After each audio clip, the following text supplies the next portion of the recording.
Hola, ¿cómo están? Espero que estén muy bien.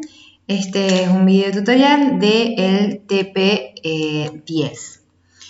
Me gustaría primero hacer algunas aclaraciones. Primero les dejé un video explicando lo que es el cono de Apolonio. El cono de Apolonio es un artilugio diseñado por Apolonio, que fue un matemático y un astrónomo griego que vivió en el siglo III a.C. y diseñó este artilugio para poder comprender mejor lo que son las secciones cónicas. Yo me hice imprimir ese cono con impresión 3D y aproveché a grabarles un videito, que es este que está acá, explicándole un poco cuáles son bien los cortes, que se pueden observar mucho mejor en el cono, un poco la historia del cono y una aplicación de una de las secciones cónicas.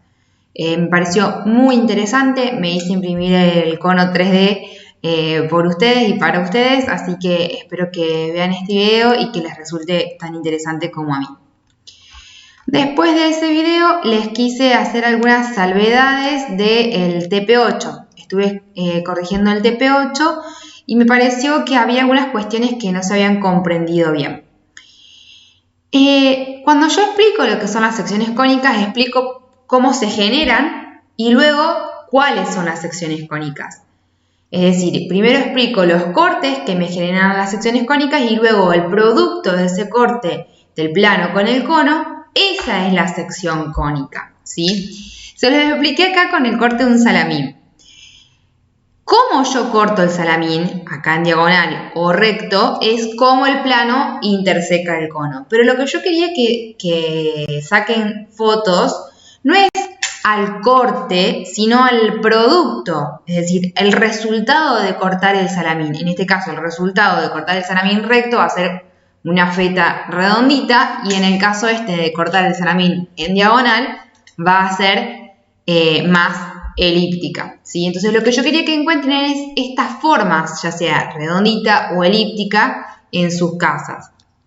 Entonces, bueno, como me pareció que no se había entendido muy bien eso, les dejé algunas fotos para que comprendan qué era lo que quería que busquen en su casa. Por ejemplo, acá les saqué una fuente, la frutera de mi casa, un plato, el mate, una crema para las manos. Después busqué varias elipses, otra ensaladera, una lata, dos fuentes, esas son elípticas. Luego, bueno, una antena parabólica, que explico bien lo de la antena parabólica en el video del cono de Apolonio. Acá la proyección de la luz es parabólica también.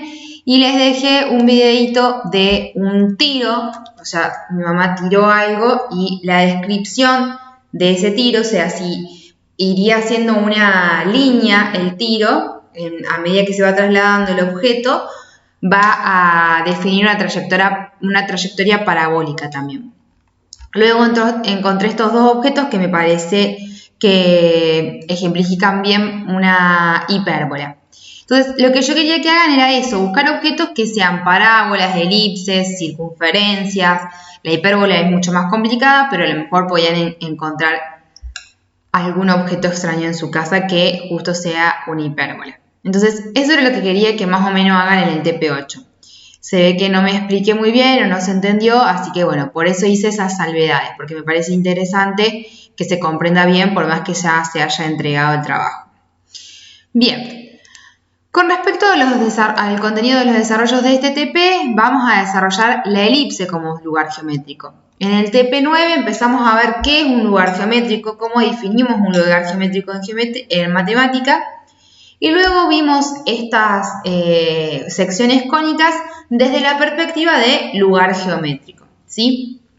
Recordemos que el lugar geométrico es el conjunto de planos, de puntos en el plano, El lugar geométrico es el conjunto de puntos en el plano que están cumpliendo alguna propiedad en específico, alguna condición en específico.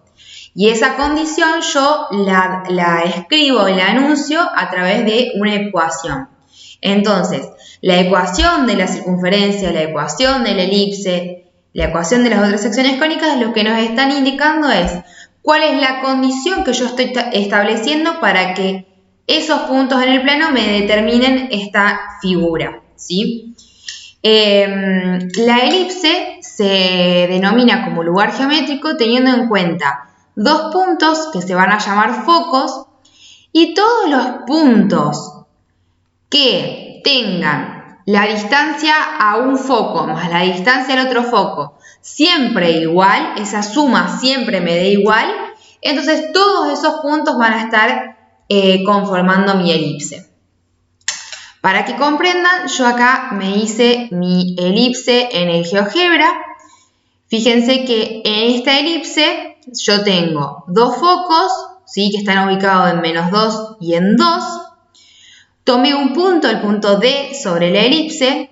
Y fíjense que la suma entre este segmento y este segmento es la poligonal esta rosa, que es este valor acá H, que se ve acá al costadito.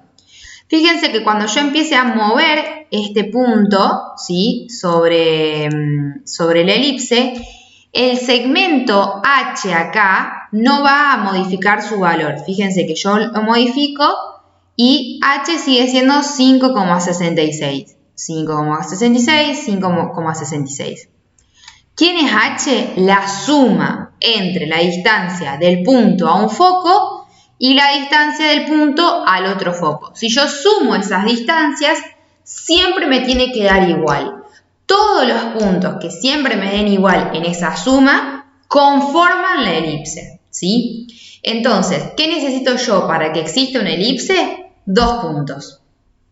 Yo puedo agarrar y decir, bueno, yo quiero que la constante de la elipse sea un punto, un valor en específico. Entonces ahí yo le estoy poniendo una restricción. Pero si no, yo puedo determinar cualquier elipse teniendo siempre dos puntos, ¿sí? Entonces, esa es la propiedad que define la elipse. Los puntos tal que la suma entre la distancia del punto a un foco y la distancia al otro foco sea siempre igual. Siempre igual. Ahora, cuando yo defino de esa forma la elipse, se me generan un montón de puntos y un montón de elementos en la elipse, ¿sí?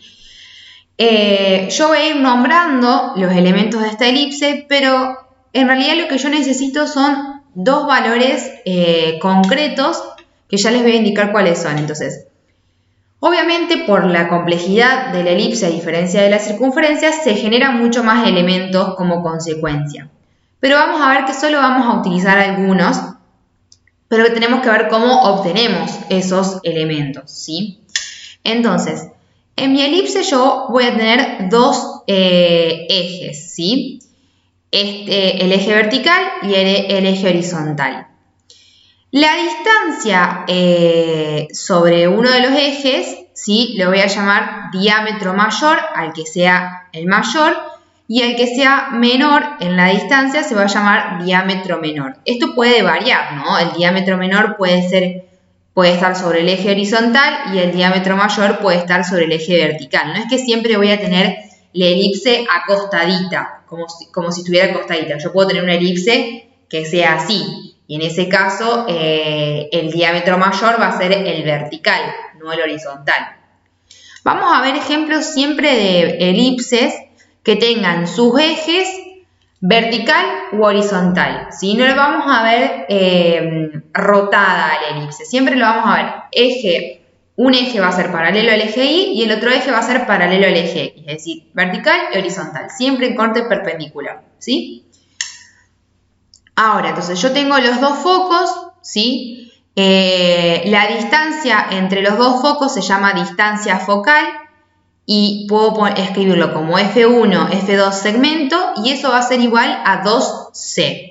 C, fíjense que es la distancia de uno de los focos al centro de la elipse. El centro de la elipse es el punto en donde se intersecan esos dos ejes, ¿sí? Entonces, los valores que más me importan acá son la distancia del foco al centro y los diámetros mayor y menor, que son esta distancia del centro al extremo de este eje y esta distancia del centro al extremo del otro eje, ¿sí? Esos son los 3 valores que yo voy a utilizar. El tema es que supongamos que no me dan el valor de C, me dan la distancia de los focos. Entonces yo tendría que despejar el valor de C de esta igualdad, ¿sí? Por lo que vi en los ejercicios, en ningún momento les dan estos valores y ustedes tienen que averiguar C, A o B.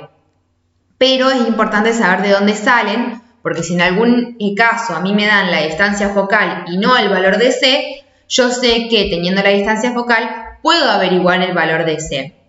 De la misma forma que si a mí me dan la distancia entre estos 2 puntos y no el valor de B, yo sé que con esta ecuación, con esta igualdad, puedo despejar B, ¿sí? Bien, entonces, eso es más o menos los valores que yo necesito. Vamos a ver que después para escribir la ecuación de la circunferencia yo necesito saber las coordenadas del centro y el valor de A y el valor de B. Esos son los datos que yo necesito para escribir la ecuación de la elipse, perdón, dije circunferencia me parece. Pero de vuelta, es necesario saber qué es A, qué es B y qué es C para comprender de dónde surgen esos valores, porque no es que son valores random, ¿sí? Entonces, yo voy a tener un centro, tengo 2 ejes, sobre esos 2 ejes tengo el diámetro mayor y el diámetro menor, ¿sí? Que eso es totalmente intuitivo, o sea, este segmento es mayor que este, entonces este es el diámetro mayor y este es el diámetro menor, ¿sí? Y lo que es importante es identificar cuál de los valores, el mayor o el menor, corresponde con el paralelo al eje X y cuál con el paralelo al eje Y, es decir, cuál es el horizontal y cuál es el vertical, porque hay que ubicarlos dependiendo de eso, ¿sí? Hay un índice o un valor que se denomina excentricidad de la elipse. Ese numerito lo que me está diciendo es cuán aplastada, achatada está mi elipse, ¿sí? Es importante ese valor porque nos está diciendo una propiedad o una característica de la elipse que es muy importante, ¿sí? ¿Cómo se obtiene ese valor? Se obtiene haciendo C dividido A, y esa es la excentricidad de la elipse.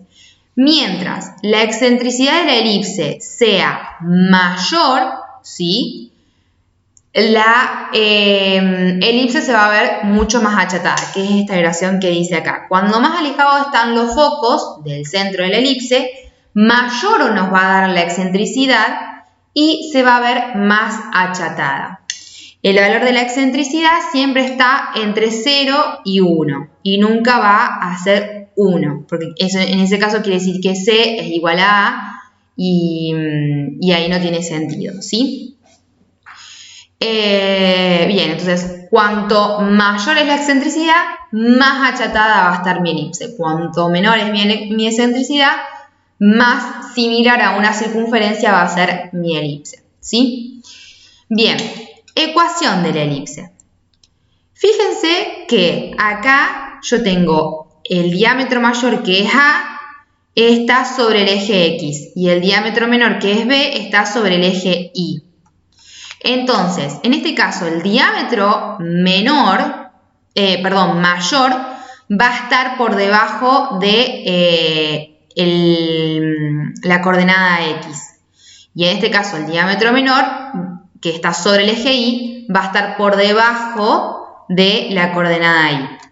La ecuación de la elipse siempre es x cuadrado sobre a cuadrado o b cuadrado más y cuadrado sobre b cuadrado igual a 1. Siempre es igual a 1.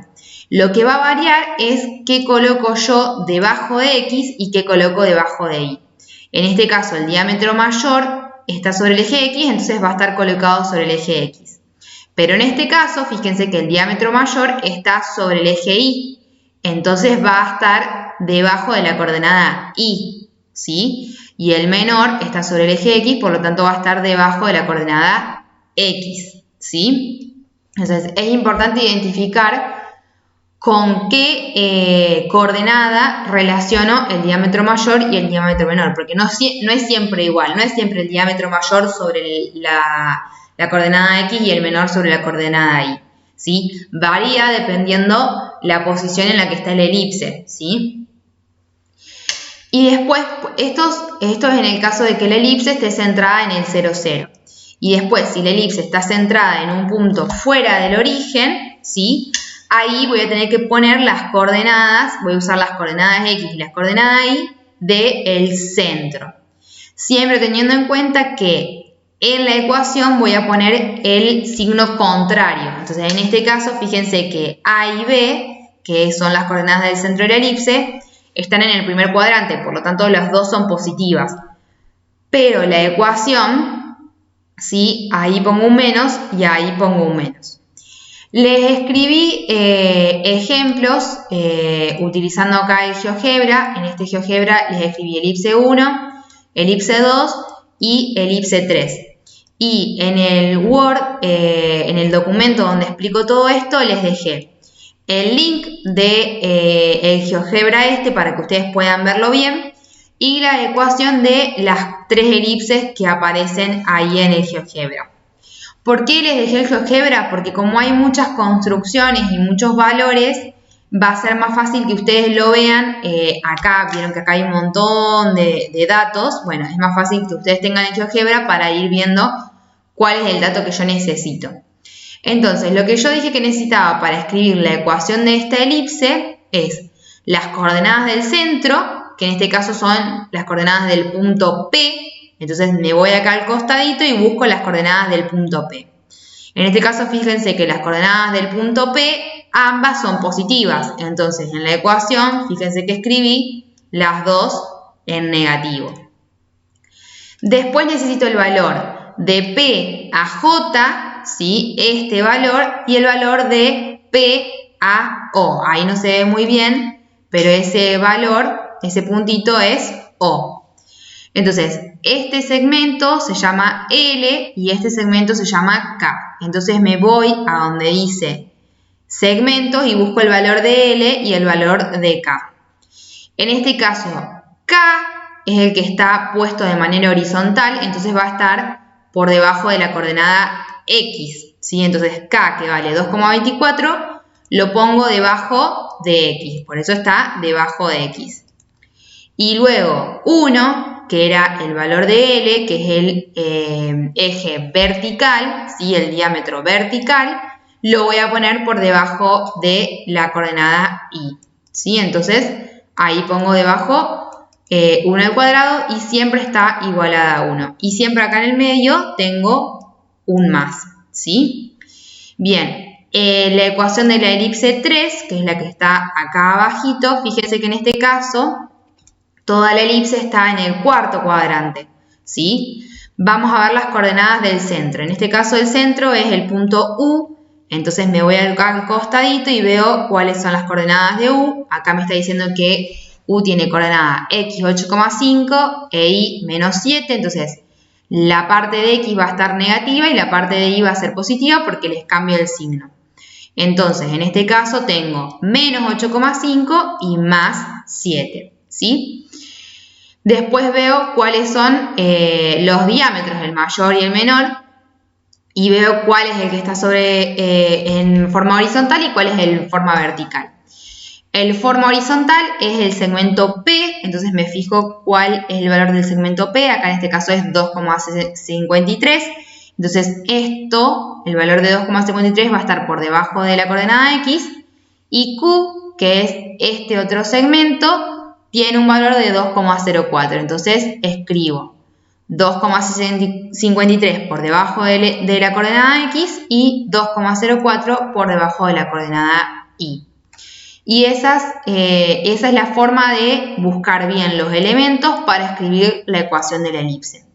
De vuelta, como les dije, este GeoGebra yo se los dejé en el archivo para que ustedes puedan ver detenidamente y jugar con este puntito para que vean que siempre el valor se mantiene, ¿sí? Y para que vean bien, uy, se me está quedando sin batería la compu.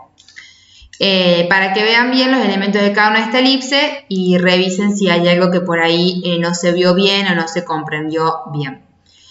Las actividades para esta clase están en la página que le sigue a esta, en la 135, y después en una más hacia atrás, que es la página 141, ¿sí? Estas actividades son las referidas a la elipse, donde tienen que calcular acá en este caso la excentricidad de la elipse, después acá escribir las ecuaciones, y los ejercicios en la página 141 también son similares. Bueno, eso es todo. Cualquier cosa saben que se pueden comunicar conmigo por el aula virtual, y si no, también conectarse a las videollamadas de consulta. Les mando un beso enorme y espero que se estén cuidando mucho y que se encuentren muy bien. Adiós.